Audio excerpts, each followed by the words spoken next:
Segundo domingo de Cuaresma. Lectura del Santo Evangelio según San Marcos. En aquel tiempo Jesús tomó consigo a Pedro, a Santiago y a Juan. Subió aparte con ellos solos a un monte alto y se transfiguró delante de ellos.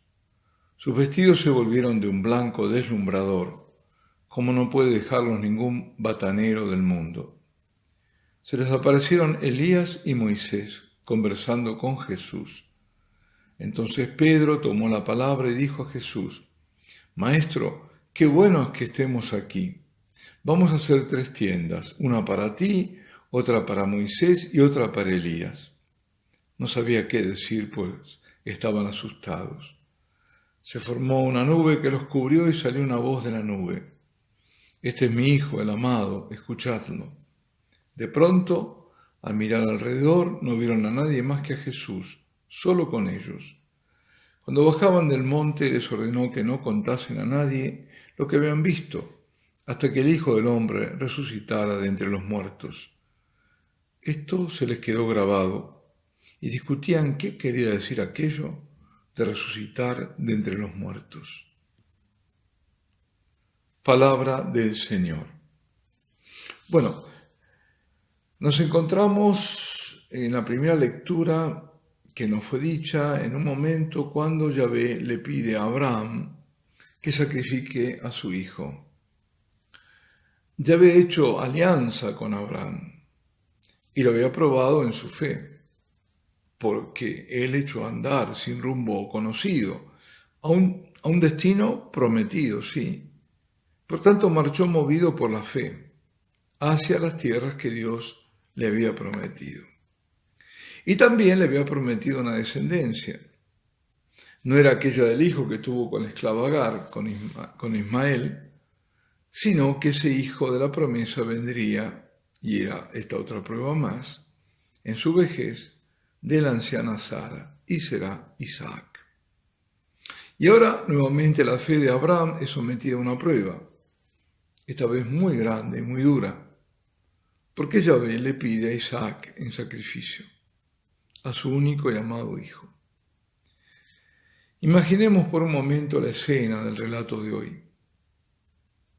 Abraham subiendo al monte Moira, silencioso, aguantando el llanto, a Isaac que va con su padre a ofrecer un sacrificio a Dios sin sospechar que la víctima es él, a Isaac llevando el hato de leña y preguntándole al padre por el animal que irían a sacrificar. Abraham, con dolor indecible, le responde que Dios proveerá. Llegados a la cumbre del monte, también llega el momento del sacrificio que Dios pide. Isaac es atado. Con mano temblorosa, Abraham alza el brazo para asestar el golpe con el cuchillo y degollar al hijo que amaba. El ángel grita y lo detiene: no alargues la mano contra el muchacho ni le hagas nada.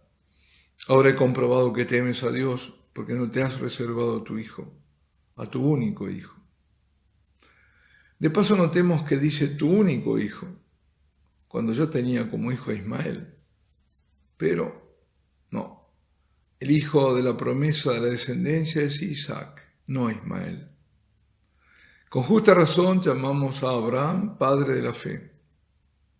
Solo comparable y superior es la fe de María en la cruz, cuando acepta el sacrificio del Hijo y lo ofrece con el sacrificio de su propio corazón al Padre.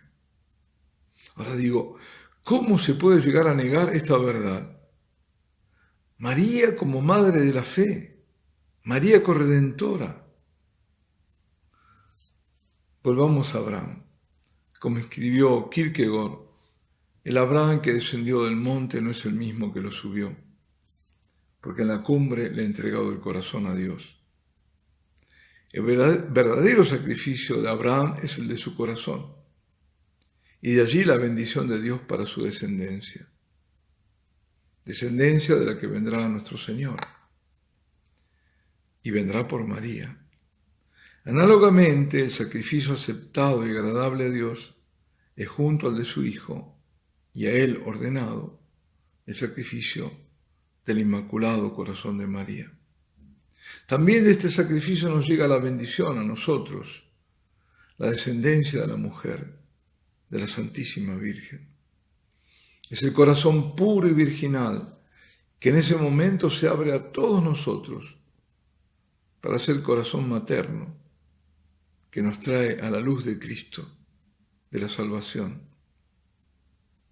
Esto debería hacernos ver el porqué de la consagración al Inmaculado Corazón. La segunda lectura corresponde a la carta de San Pablo a los romanos, a quienes les alienta diciendo que si Dios está con nosotros, se entiende porque nosotros estamos con Dios, claro, nada malo nos puede pasar. Y arguye, Dios que entregó a su Hijo en sacrificio por todos nosotros, ¿cómo no nos dará todo con Él? Mientras impidió que Abraham consumara el sacrificio, reservándole a su Hijo, Dios Padre no lo hizo con su propio amadísimo Hijo. Tal el amor de Dios por esta pobre criatura que es el hombre, pero que deja de ser pobre para convertirse en preciosa, ya que el valor de nuestra vida para nuestro Creador es nada menos que la sangre de Jesucristo. Tal el precio pagado para nuestro rescate, la preciosísima sangre de Jesucristo. Y esa sangre es la Eucaristía. Por eso la salvación está en la Eucaristía, que celebramos en la Santa Misa. Por eso la Santa Misa debe ser celebrada con toda reverencia, con toda dignidad. El Evangelio que acaba de ser proclamado es el de la transfiguración del Señor.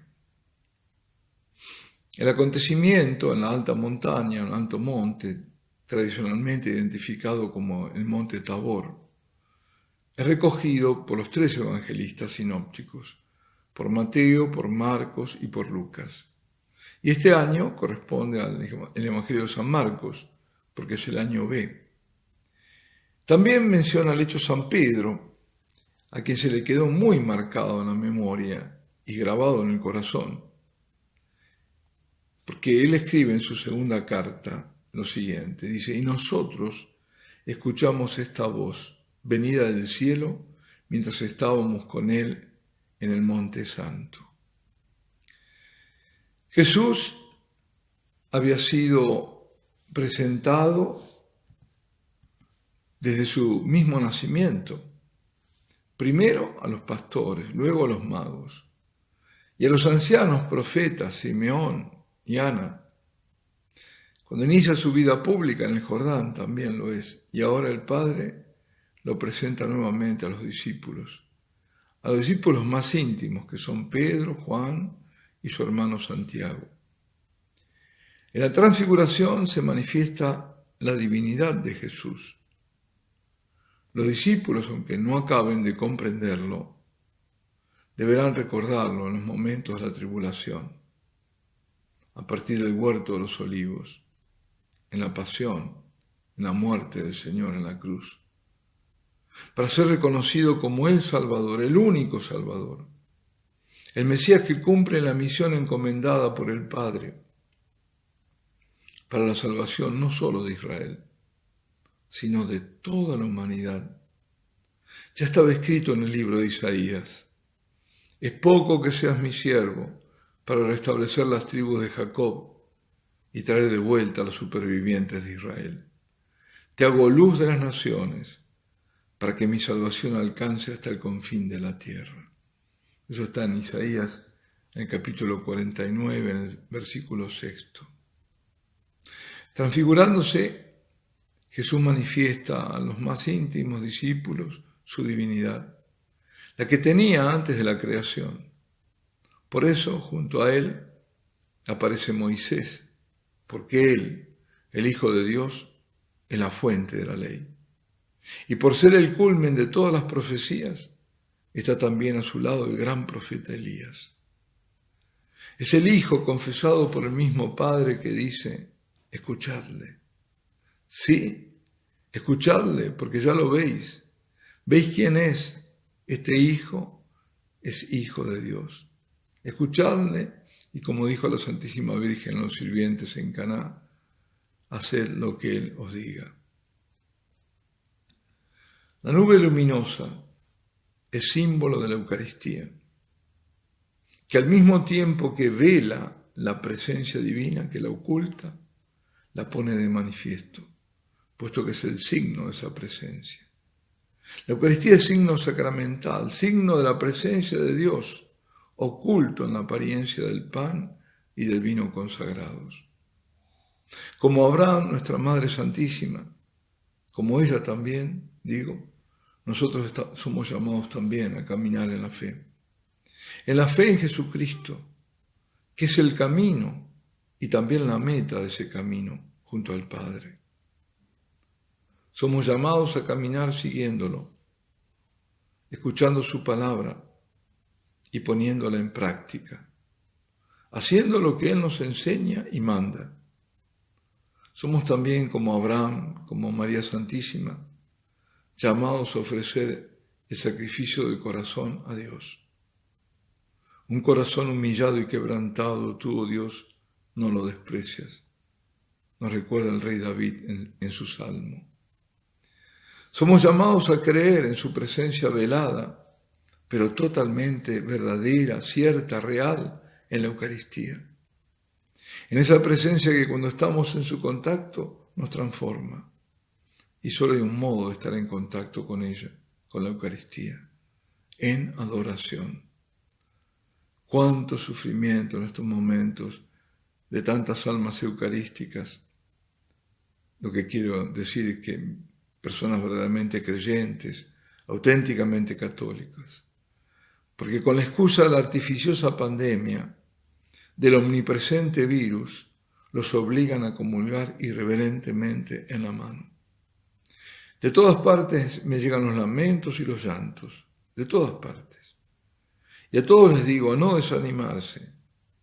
No les ha de faltar la Eucaristía y no faltará poder comulgar como Dios manda, y nunca mejor dicho, de rodillas en la boca, manifestando así el misterio de la presencia de Dios, a quien se lo recibe con amorosa sumisión, respeto y santo temor de Dios.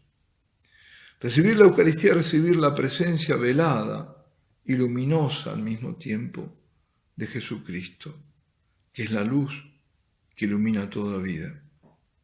La Eucaristía es la manifestación del amor misericordioso que provoca toda confianza en el Señor, que se ha hecho así tan cercano a cada uno. Y ahora recuerdo un testimonio de Urbino. Urbino es una ciudad universitaria de Italia.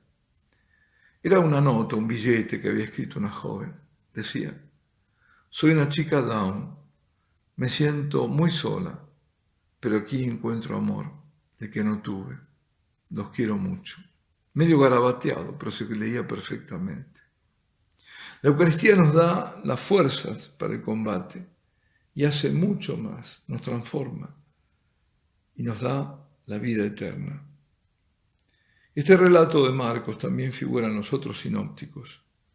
Marcos es muy escueto, pero Mateo, por ejemplo, dice que ante esa presencia manifiesta de Dios, esa teofanía, los discípulos cayeron de bruces. Cuando descubrimos la presencia de Dios en la Eucaristía, que es el mismo Jesucristo, caemos también nosotros en adoración. La adoración es un caer de rodillas, es un postrarse mientras el corazón se eleva a Dios. Adoración es manifestación de nuestra fe y de nuestro amor a Cristo en la Eucaristía, y es corresponder debidamente a ese amor con fe, con amor, con filial devoción y con total reverencia. Adoración es también Dios que nos abraza. Por la adoración somos iluminados, recibimos la luz de Cristo para ser portadores de esa luz que reflejamos ante la oscuridad del mundo. En la adoración recibimos paz, y no puedo dejar de hablar en momentos que se van cerrando las capillas, pero que también otros se mantienen heroicamente, de la adoración perpetua, ¿Por qué? Porque es el culmen de la adoración. Porque nos podemos encontrar con el Señor en todo momento. Y porque en todo momento del día y de la noche Él es adorado. Porque las puertas están abiertas. Porque abrimos las puertas al cielo. Y la adoración perpetua es un oasis de paz. Y de ese oasis salimos portadores de paz. Es un refugio del alma. Es el lugar del encuentro con el amor misericordioso del Señor. Lugar del encuentro en el silencio del corazón. Silencio que es todo presencia. Presencia que es palabra. Silencio que se vuelve escucha. Escuchadle. Lo escuchamos. Dejamos que nos interpele y al mismo tiempo recibimos bendiciones, gracias, alegría. Descubrimos que Dios es todo, que sin Cristo nada podemos. Allí somos transformados por la gracia perenne y crecemos. Alabado sea Jesucristo. Y la bendición de Dios Todopoderoso, Padre, Hijo y Espíritu Santo, descienda sobre vosotros y permanezca para siempre.